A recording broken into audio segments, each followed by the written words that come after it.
BHP Billiton is the world's largest diversified natural resources group with a market cap of 1.66 trillion rand.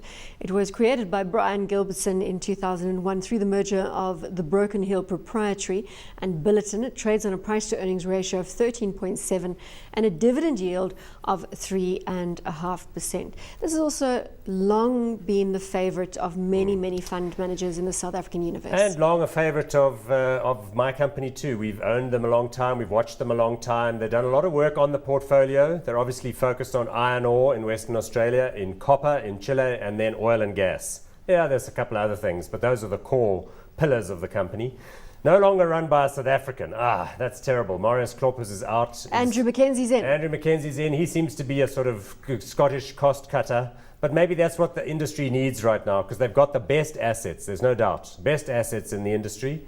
The question really is, where will prices go and how can they cut costs and so on? Do you believe that they have the best assets in the industry, Levan? Yes. I think if you take a top-down approach to the diversified miners, it's those mining houses that have got a slant towards industrial applicator metals or industrial commodities that are probably going to be most favored. The oil price, and particularly after this recent OPEC Vienna conference, is likely to remain around the $100 level. Copper is likely to show good support. Iron ore, copper, and coal, all in good demand from Asia and other industrial countries. We've seen vehicle production likely to continue at a rampant pace in Asia.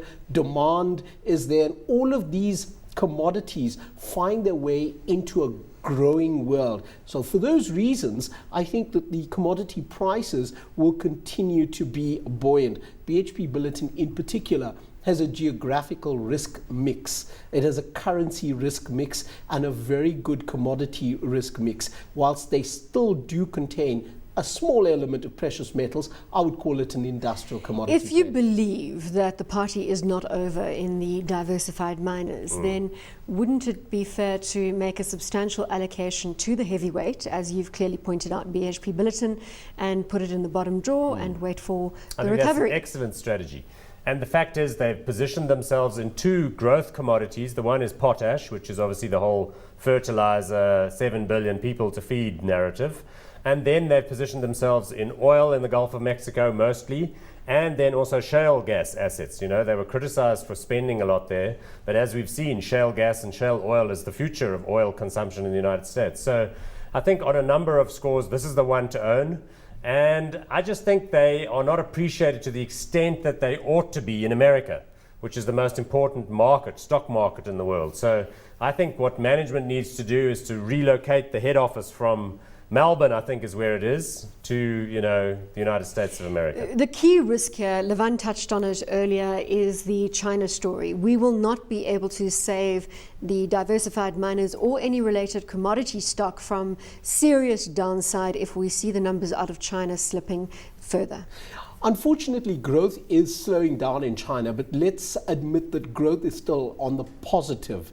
And whilst they may move from 7.5% to 6.5% in terms of GDP growth. But if they did, that's what I'm asking. If they move from 7.5% to 6.5%, would you not see widespread sell-off across these stocks? And we did see commodity prices start to peel away when China gave us a hint that growth will be slower. Also, the fact that Japan may not be successful with its QE plans, that also hurt commodities. I think that it's a messy period for these past few weeks, and it has hurt commodities in terms of their value, also revalues on commodity because of the dollar. A very difficult time for the US dollar, very unusual time within the currency markets, and that's also hurt commodity prices. And then you see that directly translating into weaker share prices for these diversified miners. Paul, considering you are steeped in BHP Billiton, your clients are steeped in BHP Billiton, is that not your key risk, this China story, and whether it is Every sustainable? day I get up out of bed, I've got to deal with some risk somewhere, and I'd be happy to have this one in particular, because being an optimistic fellow, I'm thinking that we're going to have a China somewhere else. So the same way that kind of China came onto the scene in the year 2000, we're going to see Nigeria and Brazil and Indonesia and India. I keep saying India, but India's got the most people and the worst kind of bureaucracy and all of that stuff. So all we need is another economic miracle that everybody talks about that consumes a lot of physical resources, and then we'll be off to the races. But China's not keeping you awake right now. No, China's fantastic. You know, I love the fact that Chinese, they've got no obstacles to doing whatever they want to do.